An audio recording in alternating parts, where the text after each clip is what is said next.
The tremors now spreading across the Cascadia Fault are completely silent. No one standing above them felt a thing, and yet they are the clearest sign we have that the lower reaches of the most dangerous fault in North America are on the move along its entire length. That fault last broke in the year 1700, and it has been building ever since. Tonight, it is doing the one thing that loads it toward the next great earthquake. Here is what that signal means, and what scientists expect to see next. Last night, an automated seismic monitor watching the Cascadia Subduction Zone counted 307 separate tremor signals along the fault. That number, by itself, would not stop anyone in their tracks. What stopped the people watching was where those signals appeared. They did not cluster in one spot the way this kind of activity almost always does. They ran the entire length of the fault from the far northern end near Vancouver Island down to the far southern end offshore Northern California, with every segment in between lighting up at once. That is the detail that matters, so hold on to it. The Cascadia Subduction Zone is a roughly 1,000-kilometer fault that sits just off the coast of the Pacific Northwest, running from Northern California past Oregon and Washington up into British Columbia. It is the fault that produced a magnitude 9.0 earthquake in the year 1700, and it has been silent ever since. When scientists tell you which fault in North America is capable of the single largest natural disaster this continent has ever faced, this is the one they name. And last night, along its whole length, the tracker registering its faintest movements went from mostly quiet to lit up end to end. Layered on top of that signal was one small earthquake. A magnitude 2.6 struck the southern end of the zone, offshore Northern California, at a point about 16 miles below the seafloor, which is roughly 26 kilometers down. On any ordinary day, a magnitude 2.6 is a non-event. It is far too small to feel, far too small to make the news, the kind of tremor the Earth produces thousands of times a week. But this one did not happen on an ordinary fault on an ordinary night. It happened at the base of the most dangerous fault on the continent, in the same window that the whole margin flickered to life, and its location tells you something the magnitude does not. 16 miles down places that little earthquake well below the shallow crustal faults that everyone in the region knows by name, faults like the Little Salmon Zone that break near the surface. It puts it down on the plate interface itself, in the lower reaches of the boundary where one slab of the Earth's crust grinds beneath another. That is exactly the zone where a specific and important process unfolds, and that process is the real subject of tonight's story. So, before we go any further, you need to understand what that tremor actually is, because it is nothing like the earthquakes you are used to hearing about. Tremor is not an earthquake in the way you normally picture one. A normal earthquake is a sudden, violent release. The ground snaps, energy radiates out in a few seconds, and you feel it as shaking. Tremor is the opposite of sudden. It is a faint, drawn-out, continuous seismic hum, a chatter that can last for days or even weeks, so weak that no human being standing on the ground above it would ever notice. You cannot feel it. You would not know it was happening. The only reason we know it happens at all is that we built instruments specifically sensitive enough to hear it. The Pacific Northwest Seismic Network runs those instruments, and it maintains a public tremor map that catalogs every one of these faint signals as it appears. This is worth stressing, because it cuts against one of the first reactions people have to a story like this. There is no secret here. The map is open. Anyone can look at it. When 307 tremor points showed up along the margin last night, they showed up on a page that the public can view, tracked by a network whose entire purpose is to watch this fault breathe. Now, why does tremor happen down where that little earthquake struck and not up near the surface? The answer comes down to temperature and pressure. Near the surface, the fault is cold and it is locked. The two plates are stuck fast against each other, jammed together, storing up strain year after year like a spring being wound tighter and tighter. That locked patch is where the great earthquakes actually begin, but farther down, closer to 16 miles below the seafloor, the rock is hotter and behaves differently. Down there the plates do not lock and snap. They creep.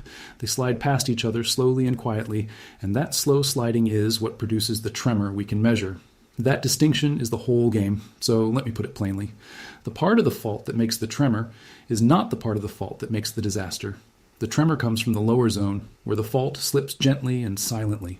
The magnitude 9 comes from the upper zone, where the fault is locked and building toward a sudden break. They are two different regions of the same fault, one whispering, one holding its breath. And last night, the whispering region got loud along its entire length. The southern end of the margin is where the freshest activity showed up, and that is where that lone magnitude 2.6 belongs in the picture.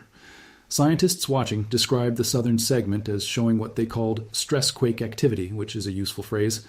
A stress quake is a small earthquake that pops off not because the big locked fault is failing, but because slow movement nearby is redistributing load, squeezing and stretching the surrounding rock until a little patch gives way. On its own, it proves nothing. Small earthquakes happen constantly. But a small one at that particular location, at that particular depth, sitting inside a margin-wide surge of tremor, fits a pattern rather than standing apart from it.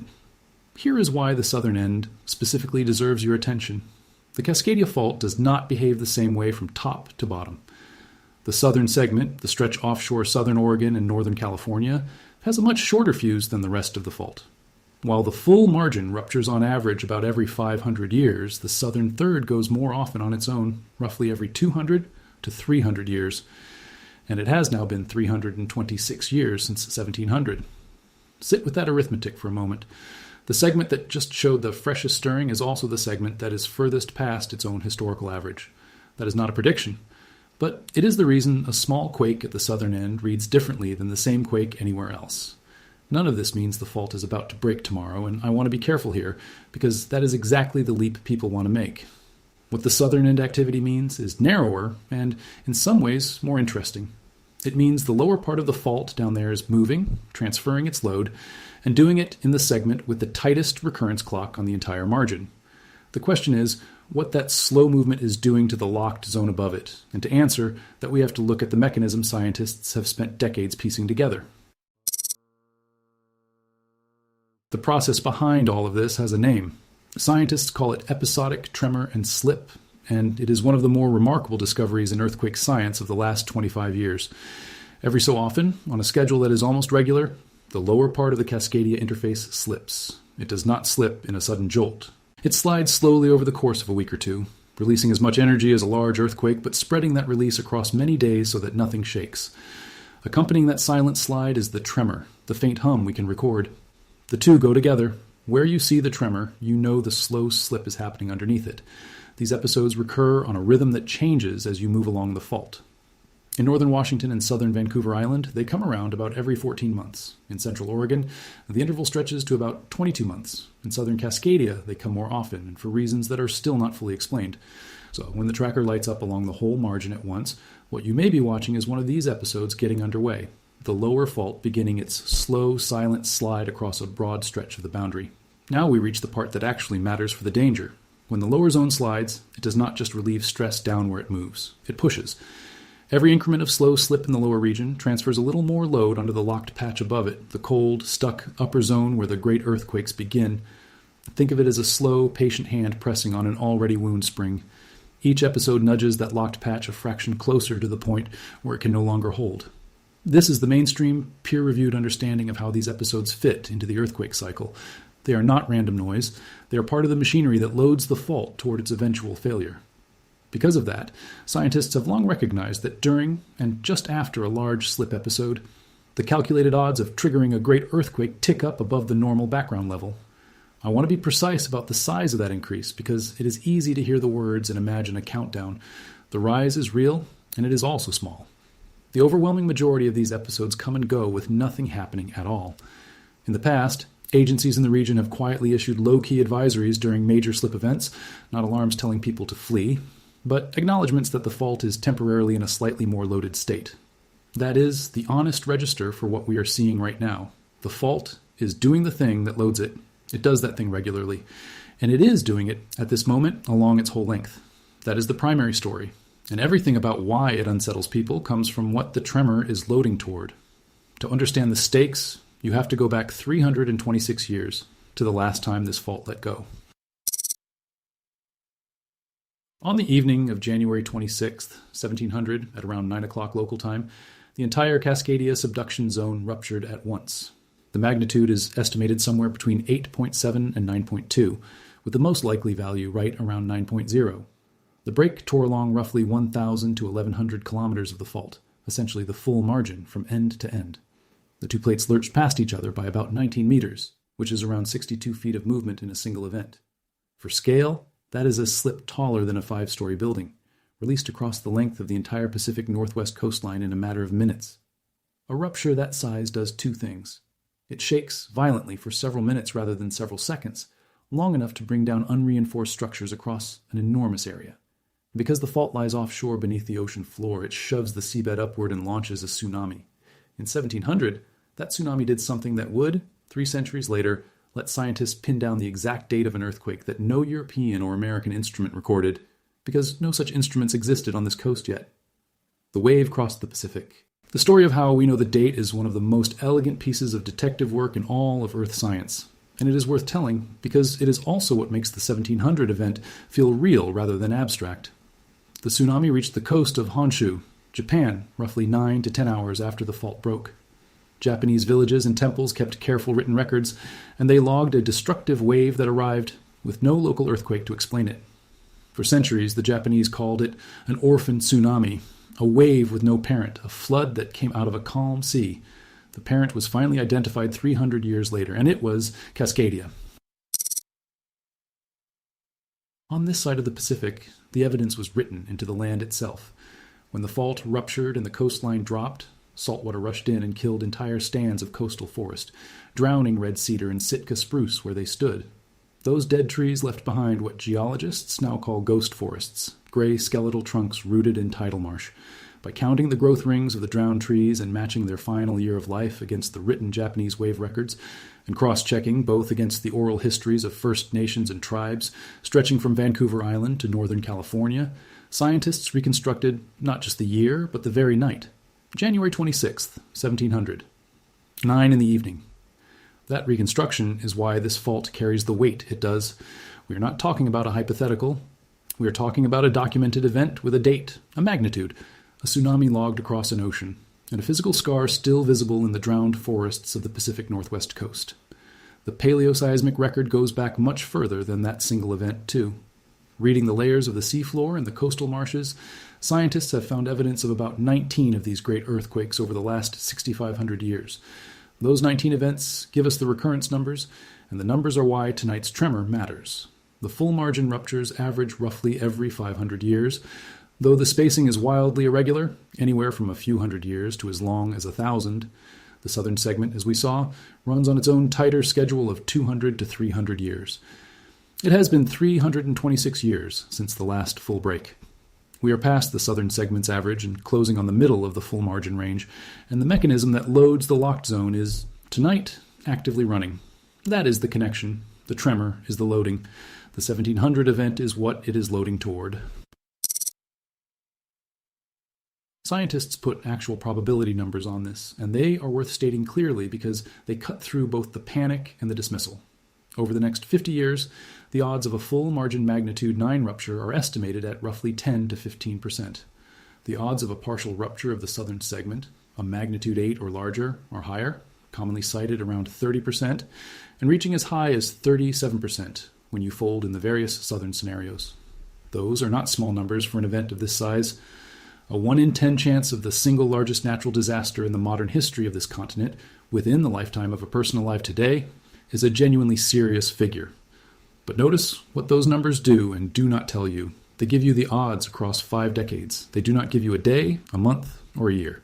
That gap between knowing the fault is loaded and dangerous and being unable to say when it will break is the central frustration of living on top of Cascadia. The tremor last night does not close that gap. It does not convert into a countdown. What it does is confirm, in real time, that the loading process is switched on right now and running along the full margin. There is a reason the honest posture here is vigilance without panic, and it is not a hedge. It follows directly from the physics. The tremor comes from a part of the fault that is largely disconnected, in timing, from the part that produces the disaster. A margin-wide tremor episode is a normal feature of this fault's behavior. It has happened before, it will happen again, and almost every time it ends with nothing. So the correct reading of tonight is not that the great earthquake is imminent. It is that the fault is active. The clock is well past the average on the southern segment, and the engine that loads the locked zone is, at this moment, in motion. That is unsettling enough, without inventing a doomsday clock that the science does not support. Before we look at what happens next, there's one more piece of this fault that has been in the news, and it comes from the opposite end of the margin, up in the north, where something genuinely strange is happening to the plate itself. At the far northern end of the Cascadia Zone, off Vancouver Island, the subducting ocean plate is coming apart.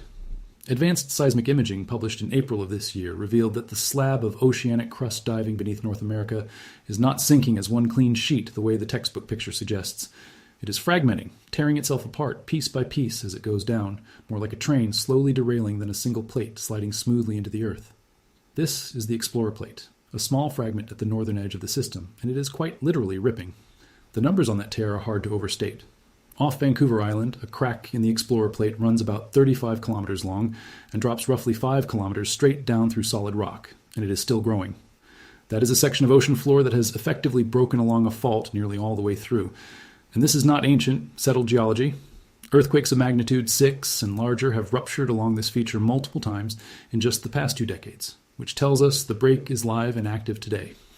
Over the very long run, the researchers project that the Explorer Plate will fully detach within roughly 1 million years, which would shorten the whole active subduction zone by about 75 kilometers, roughly 1/12 of its current length. Now here is the part that matters, and it is the part that gets lost when this story circulates. This tearing does not make the near-term earthquake danger worse, and it does not make it better either. The researchers were explicit about that. The fragmentation is happening at the far northern tip, on a timescale of 1 million years, and it changes the structural picture at that one end of the fault. It does not touch the stored stress sitting along the main locked length of the margin, the stretch offshore Oregon and Washington and northern California, where the great earthquakes actually come from. A plate tearing at one corner does not drain the strain out of the rest of the fault. It simply tells us the system is more complicated than a single smooth slab, and it may explain why the northern end behaved a little differently in last night's data than the rest of the margin did. So put the full picture together, and you can see what scientists are actually weighing tonight. On one side is the scenario that gets all the attention, the full margin magnitude 9, the repeat of 1700, the several minutes of shaking followed by a tsunami reaching the coast in as little as 15 to 20 minutes. That is the worst case, the one that would be the largest disaster in the modern history of the United States, and it is the scenario that defines why this fault is watched so closely. Its 50-year odds sit around 10 to 15%. On the other side is the scenario that is actually more likely in any given window, and that is a partial rupture of the southern segment.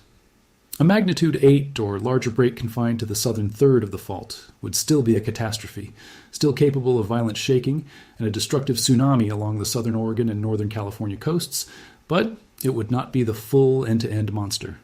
And its 50-year odds, at roughly 30%, are meaningfully higher.